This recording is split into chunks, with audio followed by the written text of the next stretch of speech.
Tinitikman mo rin ba ang dog food or cat food ng inyong mga alaga? Ito ang pwedeng mangyari sa inyo.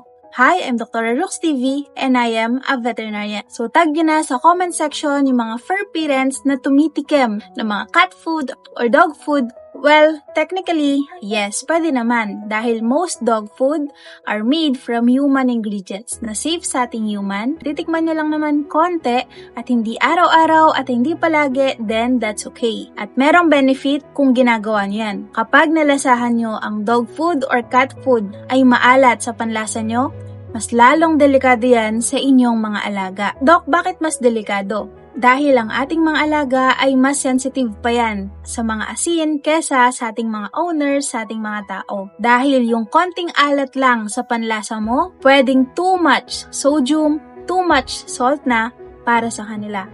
At kapag too much salt ang kinakain, ang ini-intake everyday ng inyong mga alaga, pwede yung mag-cause ng dehydration, vomiting, diarrhea, in severe cases, salt poisoning. And possible, pwede rin yan mag-cause ng mga infection, urinary tract infection, mga bladder infection.